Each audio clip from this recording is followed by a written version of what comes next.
Quero convidar você a abrir a sua Bíblia em Gênesis capítulo 22.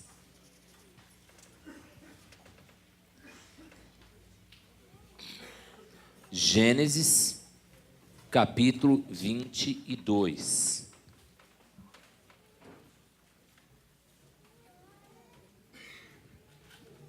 Acabamos de cantar uma música que fala de entrega de vida, que fala de consagração de vida.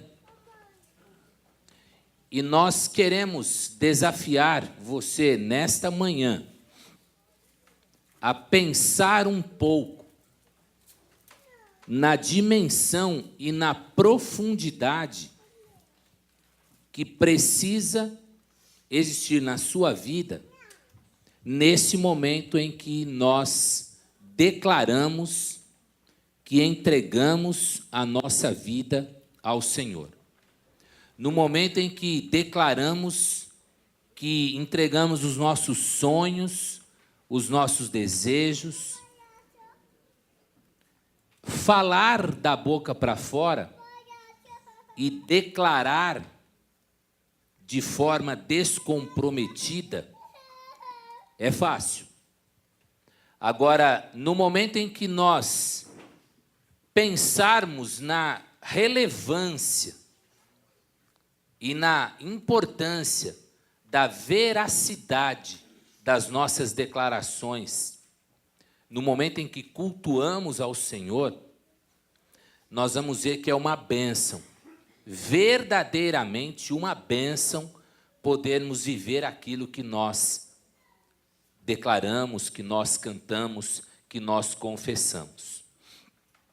Esse texto que eu escolhi é um texto muito conhecido, a prova de Abraão, quando Deus o convida ao momento de culto. O culto naquele tempo, ele cumpria rituais. O culto naquele tempo cumpria alguns passos que eram importantes. E nenhum demérito deve ser feito. E o que eu vou colocar agora, também não quero que seja visto com demérito. Mas ontem, lá na igreja onde foi velado o corpo da mãe da Simone Maia, a família é católica. E aí o corpo foi velado numa igreja católica. E aí estávamos lá quando chegou o padre, um rapaz bastante jovem, Leslie. E ele me disse: pastor, fico contente que o senhor está aqui para acompanhar também uma parte da família. Ela, como era aqui da nossa igreja, então eu tenho um papel que eu preciso cumprir. E o senhor entende, nós temos um ritual, eu vou trocar de roupa agora, colocar a roupa específica, eu tenho que trazer alguns paramentos para que esse momento possa acontecer. Eu falei, claro, estamos na sua casa. E ele falou, mas eu faço questão que o senhor também dê uma palavra. Claro. E no momento em que começaram as cerimônias, é interessante, existe um livrinho que eles vão seguindo todo um roteiro, e na leitura que foi feito ali, foi citado o texto de 2 Coríntios, capítulo 1. Bendito seja o Deus e Pai do nosso Senhor Jesus Cristo e tal. E aí o povo repete. E uma coisa bem bacana. E aí também falou-se nessas leituras da morte de Lázaro. E aí eu fico a imaginar o seguinte, como é importante a gente se prender à palavra de Deus. Porque no momento em que o padre passou a palavra a mim, eu só fiz pensar a palavra que ele havia lido de 1 Coríntios e li o verso 4, que fala que esse consolo que recebemos, precisamos levar uns aos outros. E peguei também a experiência da morte de Lázaro, mostrando que Jesus havia chorado naquele momento e que nós deveríamos também vivenciar o momento do luto com choro. Porque às vezes a gente erra um pouco em cemitério, em velório, a gente abraça a filha que perdeu a mãe e fala, não chora, fica forte. Não, chora. Agora é a hora do choro, é a hora de mostrar a tristeza da perda, porque isso vai ser saudável. Então, o que eu quero pegar desse exemplo é que hoje em dia, em alguns conceitos de fé, também temos rituais de culto, e que tem a sua valoração, a sua importância, porque conduzem o povo a um momento de adoração. Nos tempos bíblicos havia um ritual de culto também. E o ritual de culto envolvia o sacrifício de animais. Então pegava-se um animal que deveria ser um animal saudável, bonito, um animal perfeito. E aquele animal, ele era levado ao altar de Deus, e ali aquele animal era sacrificado. Com qual intenção?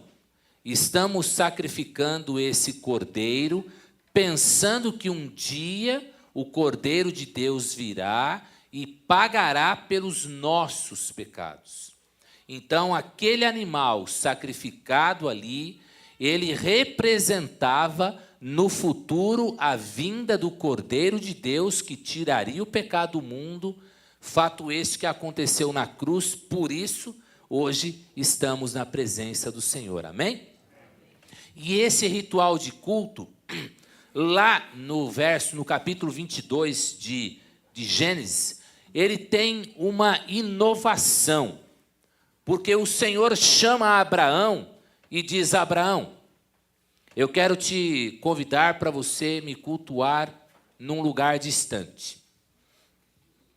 Só que tem uma coisa, Abraão, o que eu quero de sacrifício é o teu filho.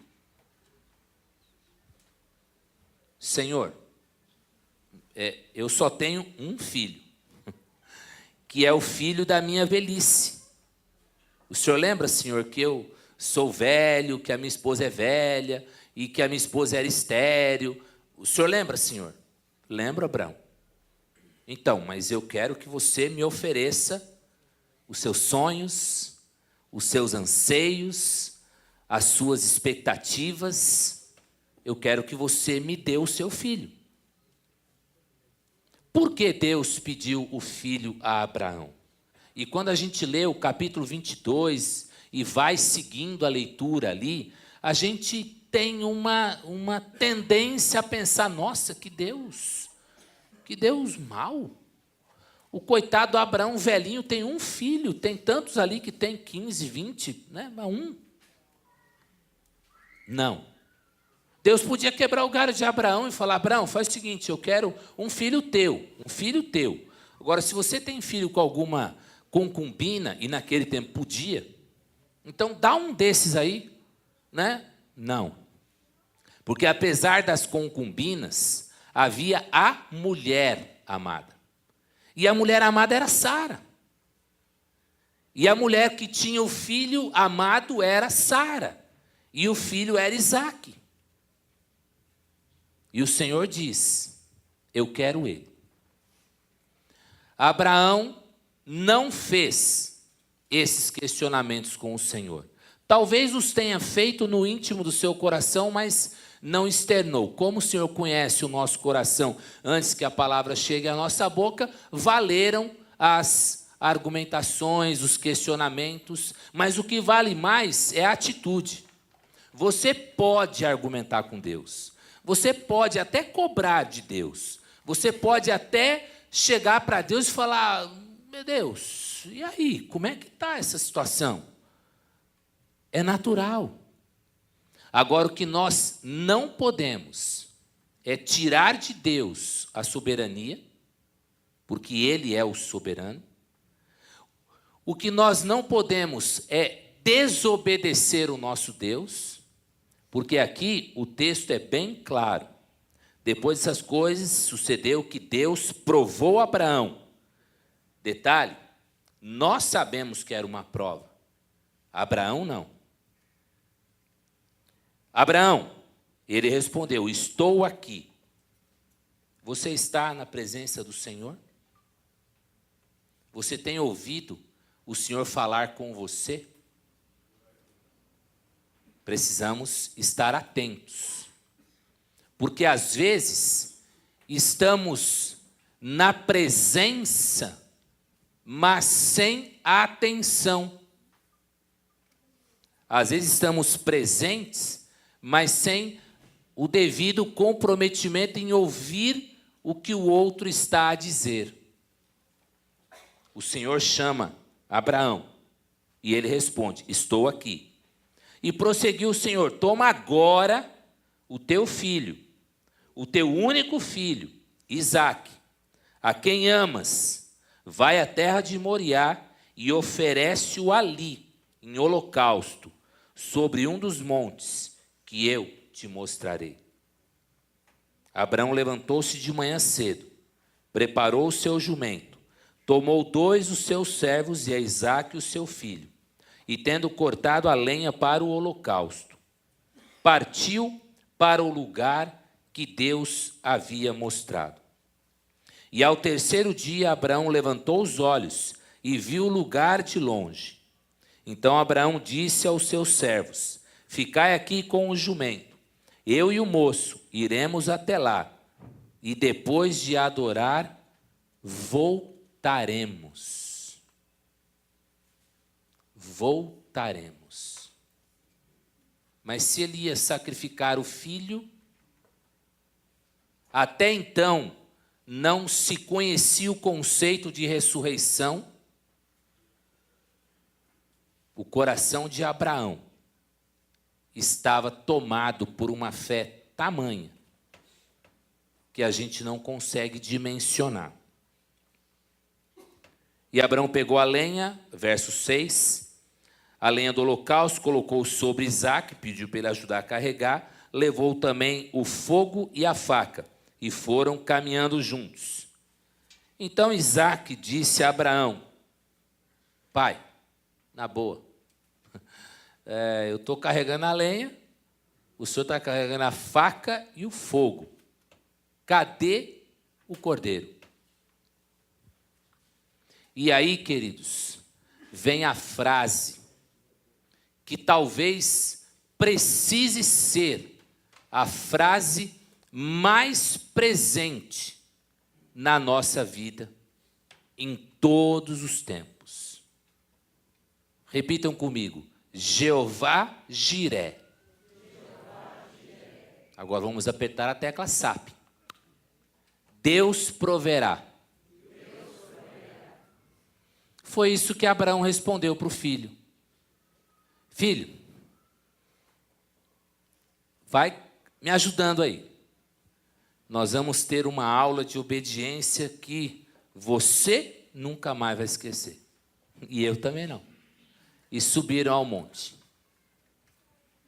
Chegando lá, vamos dar uma pausa e vamos voltar um pouquinho. Quando Deus falou com Abraão e o chamou para este momento de adoração, Deus deixou muito claro o que ele queria. O teu filho, o teu único filho, aquele que você ama. Ou seja, o tudo de Abraão. Ele queria o seu melhor. E o melhor que Abraão tinha naquele momento era aquele filho que ele amava, aquele filho que foi promessa de Deus, aquele filho que foi presente de Deus. E agora Deus, tipo assim, eu dei, eu quero. Sacrifique-o a mim. E aí Abraão, o texto diz que, acordando no outro dia cedo, ele não esperou. Se tem que fazer, vamos fazer agora. E o texto mostra que Abraão levanta cedo, organiza as coisas e vai na sua jornada. E Deus ainda, com Abraão, Deus tem um relacionamento de dependência. Abraão, você vai lá na região de Moriá e você vai adorar num monte que eu vou te mostrar. Tá. E ele foi caminhando por 3 dias, junto com os empregados, carregando lá todo o aparato para o culto, 3 dias. Pais, dá para ter uma dimensão do que é caminhar 3 dias, pensando que você vai colocar o teu melhor num altar e sacrificar? Abraão viveu isso. E eu fico imaginando que cada passo que Abraão dava, aproximando-se do lugar que Deus ia mostrar, aquela sensação ia ficando mais complicada. E aí chega no 3º dia, o Senhor diz, é ali. E aí Abraão chega para os empregados, agora vocês fiquem aqui, a gente vai subir, vamos fazer o nosso culto e voltaremos. Vamos voltar lá para cima. Chega lá em cima, não se sabe como foi a argumentação. Não temos ideia. O que a gente sabe é que Isaac foi amarrado, foi colocado em cima das pedras do altar, e com certeza Abraão estava explicando isso para Isaac. Filho, não é maldade. O Senhor pediu e eu preciso obedecer. Pai, mas você não me ama? Amo, mas eu amo mais a Deus. E se Deus que me deu você está pedindo você de volta, eu tenho que devolver, porque você foi me dado e agora eu preciso te devolver. Isso aí é conjectura, a gente não sabe, mas o papo ali deve ter rolado nesse nível. Isaac ali, amarrado, o melhor de Abraão em cima daquela pedra, e Abraão pega lá a faca, e quando Abraão se aproxima para cumprir o ato de culto que envolvia aquela morte, aí vem uma coisa que a gente tem que dar glória a Deus. E eu nem vou falar que é igual o gol do Brasil, porque hoje em dia já não... Gol do Brasil não está adiantando muita coisa, não.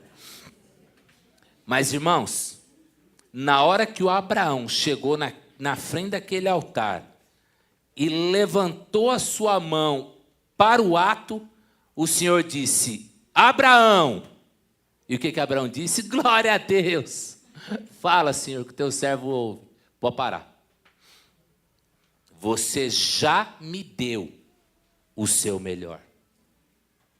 E Abraão rapidamente cortou aquelas cordas, abraçou o filho, tal, e aí toma conta todo aquele amor, aquela festa. E aí ouve-se um barulhinho. Um cordeiro preso numa moita do lado. O que Abraão disse para o filho? Deus proverá. Foram ali, pegaram aquele animalzinho, colocaram sobre aquelas pedras e cumpriram o ato de culto. Obedeceram ao Senhor, adoraram ao Senhor e desceram juntos para seguir a sua vida com a aula de obediência que nunca mais foi esquecida por Isaac, nem por Abraão. E que hoje precisa alimentar o nosso coração, no sentido de que nós precisamos compreender que Deus quer o melhor de nós na presença dEle. Não que Ele vá recusar se você vem faltando um pedacinho, com alguma sujeirinha, não. O Senhor aceita e recebe e diz, venham a mim todos, os cansados, os oprimidos, e eu vos aliviarei. Jesus disse, eu vim para os que precisam, eu vim para os que estavam doentes, eu não vim para quem estava perfeitinho. Não, não é isso. Agora, depois que você olha para o Senhor, aí você tem um compromisso de dar o seu melhor para o Senhor.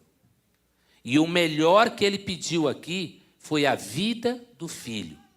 E Abraão ofereceu. Por quê? Consciência de que o Deus que dá tem o direito de pedir de volta. Ontem, quando eu conversava com a Simone Maia, ela compartilhou algo que tinha a ver com isso que eu falei agora de manhã. Ela me disse, porque um dia conversando, ela falou, pastor, eu estou com muito medo de perder a minha mãe. E eu abracei ela e falei, Simone, posso te falar uma coisa? Sua mãe vai morrer. Aí ela abriu a boca a chorar. Falei, você entende isso? Um dia ela vai morrer. Agora, não sabemos quando é esse dia. Só o Senhor sabe.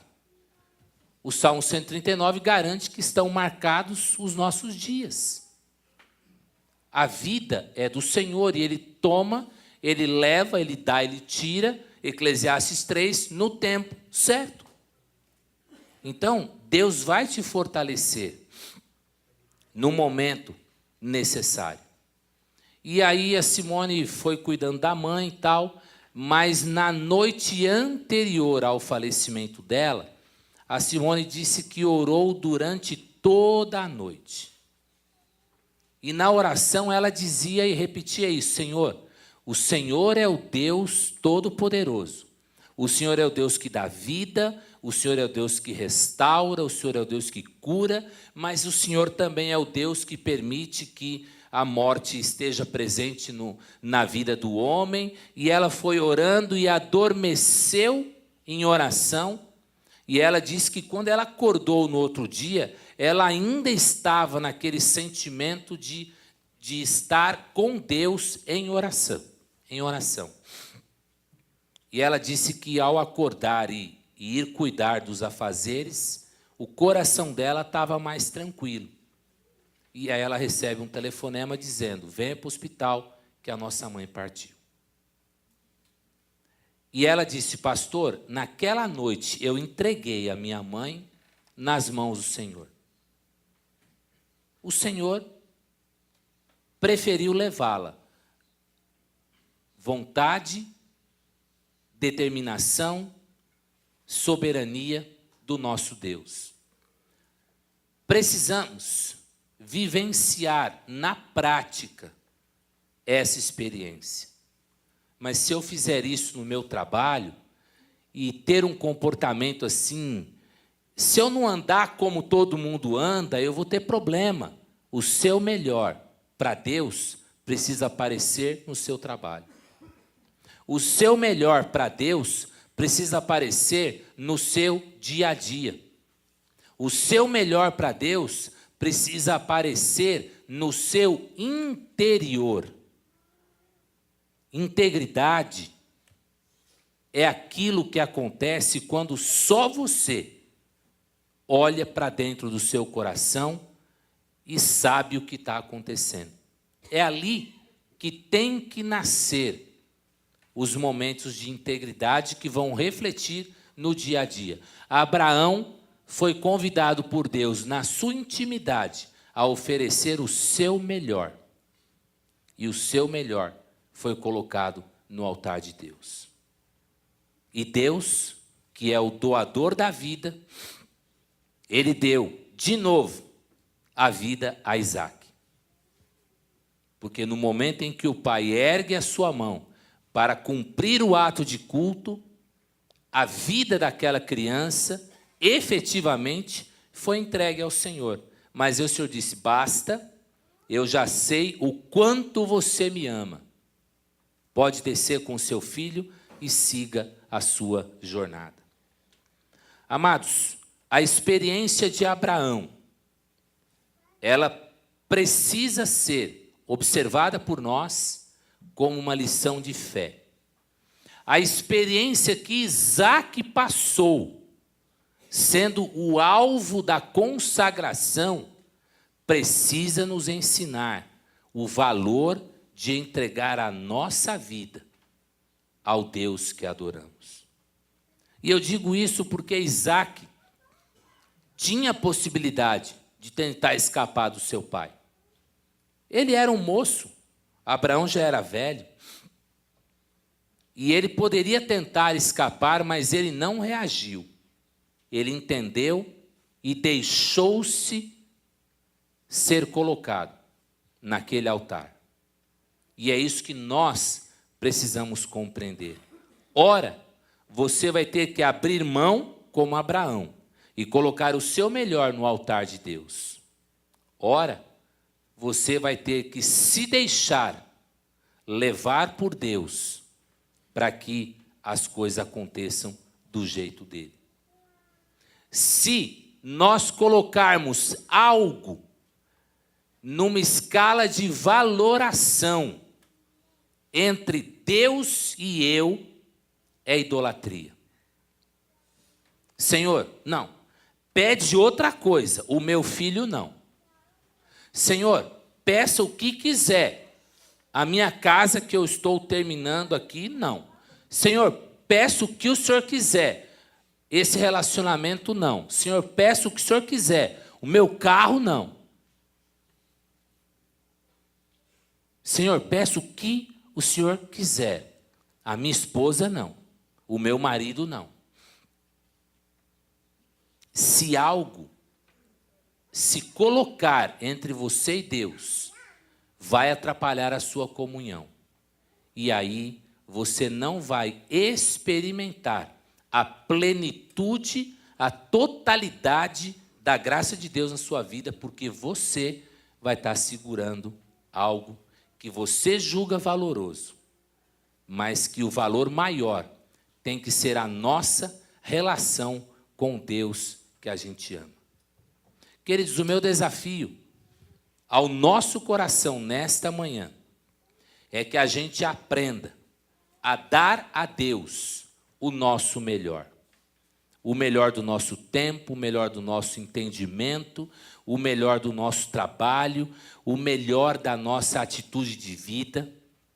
Ofereça a Deus o seu melhor. E você, seguramente, só vai ter alegrias nesta atitude de entrega. Quem é a pessoa que talvez tenha mais anos de conversão aqui presente? Quem tem mais de 40 anos de convertido aqui, levanta a mão. Quem tem mais de 50 anos de convertido, levanta a mão. Mais de 50 anos de conversão. Quem tem mais de 60 anos de conversão, levanta a mão. Quem tem mais de 70 anos de conversão, levanta a mão. Irmã Araci. Irmã Araci, em 70 anos de conversão, Deus pisou na bola com a senhora? Não. Esse é o Deus que a gente adora. Amém? Minha vida te dou. Que o Senhor receba a sua vida. Vamos orar? Pai Celeste, nós queremos te agradecer pela bênção de podermos caminhar juntos com o Senhor. Nos ajuda, ó Deus, a compreender no nosso dia a dia aquilo tudo que o Senhor espera que nós coloquemos no seu altar, para que possamos adorá-lo, para que possamos viver uma relação de verdadeiros adoradores, porque foi para isso que o Senhor nos criou. Não permita que nada e ninguém venha atrapalhar esse processo de comunhão, de adoração, que a Tua palavra nos ensina nessa manhã. Oramos assim, alegres, no nome santo e poderoso de Jesus, que é aquele que garante a nossa presença no seu altar, porque na cruz Ele abriu o caminho para que pudéssemos voltar à Tua presença. E é no nome dEle que oramos, hoje e sempre. Amém. Queridos, qual a importância de dar ouvido à palavra do Senhor? Abraão, me dá o seu filho. Se Abraão não desse ouvidos, se Abraão não entendesse o que Deus pediu, ele não daria. A bênção não teria sido experimentada. Mas eu fico imaginando que prestar atenção e compreender a palavra de Deus foi mais importante lá na montanha. O menino no altar, a faca na mão, a hora que ele ergue a sua mão, o Senhor fala com ele de novo. E se ali Abraão tivesse dito: Senhor, deixa eu terminar o culto e... Às vezes, a gente pode dar mais atenção às coisas do Senhor do que ao Senhor das coisas. O que o Senhor quer é que a gente dê atenção a Ele. Amém? Vamos para a nossa escola dominical. Antes eu quero convidar o meu filho a vir aqui à frente. Agora não mais no telão. Meu filho ficou aí durante 1 ano estudando fora. E hoje ele vai cortar o cabelo, tá? E a barba. Ele foi muito confundido lá nas terras por onde passou. As pessoas chegavam para ele, salam aleikum. Aí depois ali está o Mohamed, dá um tchauzinho. Depois o Mohamed vai te saudar. E a gente fica muito feliz porque Deus o levou, Deus o trouxe de volta. E a gente está com o coração assim, muito alegre. Alguns já o viram, muitos aqui talvez ainda não o conhecessem. Tem algumas pessoas novas e ele falou: pai, 1 ano de igreja fora assim, a gente olha assim, não reconhece muita gente. Mas está de volta para a honra e glória do Senhor e a gente quer colocá-lo cada vez mais na presença do Senhor. E já podem pensar na escala do louvor, porque a parte técnica ele já trouxe até presente aí para o pessoal da área técnica. Eu queria orar nesse momento, queria convidar a Ruth e a Vitória a vir aqui à frente. A Vitória está no berçário, então venha só a Ruth. Eu queria convidar a irmã Eulina a orar por nós, agradecendo a Deus por esse retorno do nosso filho.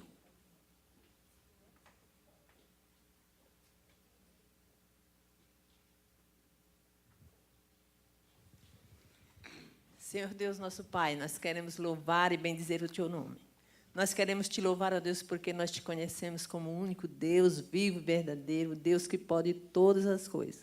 Nós Te louvamos, ó Deus, por a vida desta família, que Tu tens, ó Deus, dirigido e acompanhado os seus passos, ó Deus. Nós Te louvamos pela vida do pastor, que tem dado todo o cuidado a esta igreja. Te louvamos pela vida do Lucas, ó Deus, pelo qual nós oramos durante todo este ano, suplicando, ó Deus, que Tu o guardasse, amparasse e trouxesse de volta para o seio da sua família. Te louvamos pela vida da sua mãe, que tão graciosamente orava e esperava com toda a alegria a volta do seu filho. Quantas vezes, ó Deus, derramaram lágrimas de saudades, mas nós Te louvamos porque Tu sempre pôs nos nossos corações, nos corações dos seus pais, ó Deus, que Tu estavas guardando, protegendo, amparando e que ia trazer. Por isso, nós agora queremos Te louvar e bendizer, porque Tu és o nosso Deus, aquele que pode todas as coisas, aquele que nos guarda onde quer que formos. Abençoa, ó Deus, a vida deles, abençoa a vida da Vitória e daqueles que estão em seu lar, para que todos, ó Deus, sejam guardados, amparados, protegidos e sintam o gozo de viver na Tua presença, que nunca se esqueçam, ó Deus, que estão na Tua presença todos os momentos e que Tu pode resolver todos os problemas. Nós Te louvamos porque Tu guardaste deste saúde durante todo esse tempo. Por isso, ó Deus, abençoa, protege, ampara, e nós Te louvamos e Te suplicamos, oramos com gratidão em nome de Jesus. Amém.